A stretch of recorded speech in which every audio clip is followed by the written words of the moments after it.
माघ के महीने में भगवान विष्णु और श्री कृष्ण की उपासना करना उत्तम माना जाता है। इसके साथ ही ऐसा करने से माँ लक्ष्मी भी प्रसन्न होती हैं। पद्म पुराण के अनुसार माघ माह का बहुत अधिक महत्व माना गया है। इसके अनुसार व्यक्ति को समस्त पापों से मुक्ति पाने के लिए माघ के महीने में किसी पवित्र नदी में स्नान करना चाहिए।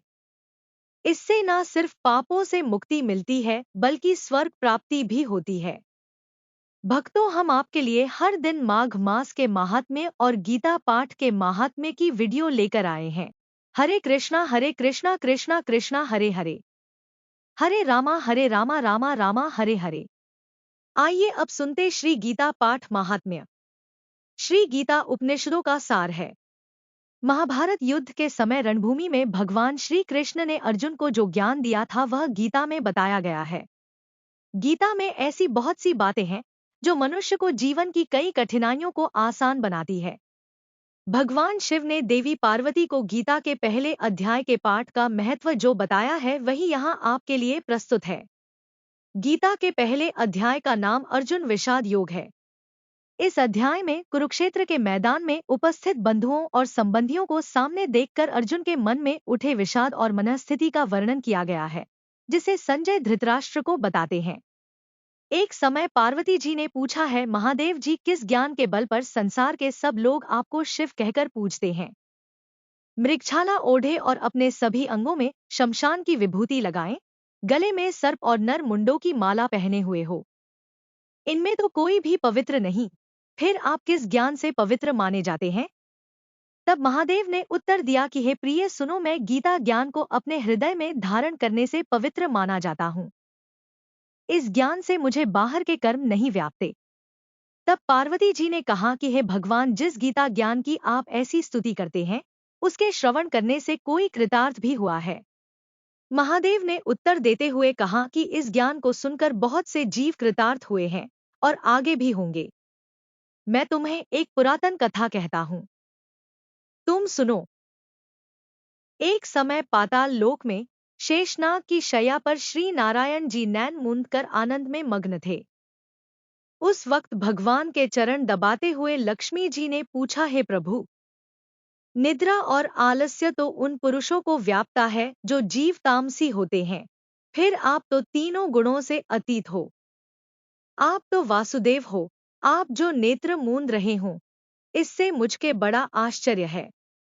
नारायण जी ने उत्तर देते हुए कहा, हे लक्ष्मी, मुझको निद्रा आलस्य नहीं व्यापता। एक शब्द रूप जो भगवद गीता है उसमें जो ज्ञान है उसके आकार रूप है। यह गीता शब्द रूप अवतार है। इस गीता में यह अंग है। 5 अध्याय मेरे मुख है, 10 अध्याय मेरी भुजा है, 16वां अध्याय मेरा हृदय और मन और मेरा उदर है, 17वां अध्याय मेरी जंघा है, 18वां अध्याय मेरे चरण है। गीता श्लोक ही मेरी नाड़ियां है और जो गीता के अक्षर है वो मेरा रोम है। ऐसा मेरा शब्द रूपी जो गीता ज्ञान है उसी के अर्थ में हृदय में विचार करता हूँ और बहुत आनंद प्राप्त होते हूँ। लक्ष्मी जी बोली, हे श्री नारायण जी, जब श्री गीता जी का इतना ज्ञान है तो उसको सुनकर कोई जीव कृतार्थ भी हुआ है, सो मुझसे कहो। तब श्री नारायण ने कहा, हे लक्ष्मी, गीता ज्ञान को सुनकर बहुत से जीव कृतार्थ हुए हैं, सो तुम श्रवण करो। एक व्यक्ति था जो चांडालों के कर्म करता था और तेल नमक का व्यापार करता था। उसने एक बकरी पाली। एक दिन वह बकरी चराने के लिए वन में गया और वृक्ष से पत्ते तोड़ने लगा। वहां उसे एक सांप से डंस लिया, जिससे वह तुरंत मर गया। मरने के बाद उसने बहुत से नरक भोगे और फिर उसका जन्म बैल के रूप में हुआ। उस बैल को एक भिक्षुक ने मोल लिया। वह भिक्षुक उस पर चढ़कर सारे दिन मांगता फिरे। जो कुछ भिक्षा मांगकर लाता वह उसे अपने परिवार के साथ मिलकर खाता और वो बैल सारी रात द्वार पर खड़ा रहता। उसके खाने पीने का भी कोई ख्याल नहीं करता था और सुबह होते ही बैल पर चढ़कर फिर मांगने निकल जाता। जब बहुत दिन हो गए तो वह बैल भूख से गिर गया, लेकिन उसके प्राण नहीं निकले। नगर के लोगों ने देखा और उस बैल को कोई तीर्थ का फल दे तो कोई व्रत का फल दे, तब भी उस बैल के प्राण नहीं छूटे। एक दिन गणिका आई। उसने लोगों से पूछा, यह कैसी भीड़ है? तो उन्होंने कहा कि इसके प्राण नहीं निकलते, अनेक पुण्यों का फल दे रहे हैं, तो भी इसकी मुक्ति नहीं होती। तब गणिका ने कहा कि मैंने जो कर्म किया है उसका फल मैंने इस बैल को दिया है।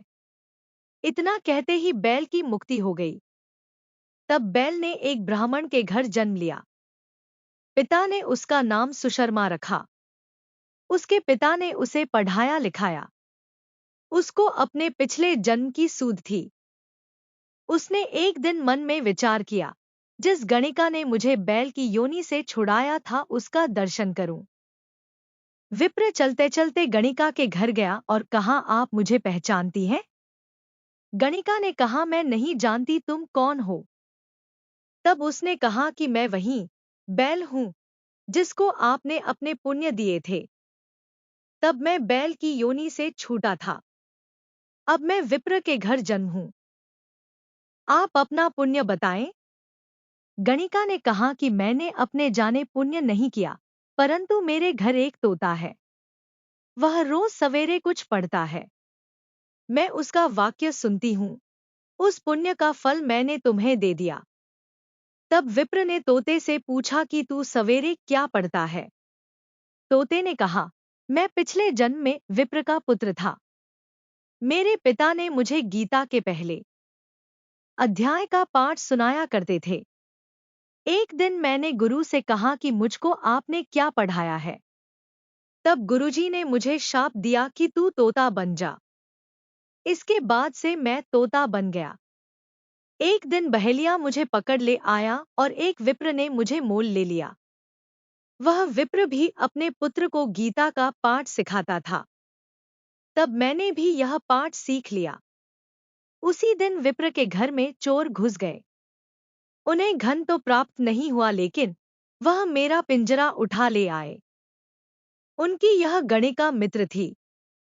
वह मुझे उसके पास ले आए। सो मैं नित्य प्रात गीताजी के पहले अध्याय का पाठ करत हूँ, जिसे यह गणिका सुनती है। पर इस गणिका को समझ में नहीं आती। जो मैं पढ़ता हूँ वही इस गणिका ने तेरे निमित्त दिया था। वह श्री गीताजी के पहले अध्याय का फल था। तब विप्र ने कहा कि हे तोते, तू भी विप्र है, मेरे आशीर्वाद से तेरा कल्याण हो। सो हे लक्ष्मी। विप्र के इतना कहते ही वह तोता भी मुक्ति को प्राप्त हो गया। तब गणिका ने बुरे कर्म छोड़ भले कर्म ग्रहण किए और नित्य स्नान करके श्री गीताजी के प्रथम अध्याय का पाठ करना शुरू कर दिया, जिससे उसकी भी मुक्ति हो गई। आप इस चैनल को सब्सक्राइब और वीडियो को लाइक और शेयर अवश्य करें। कमेंट बॉक्स में जय श्री राधे कृष्ण अवश्य लिखें। जय श्री राधे राधे।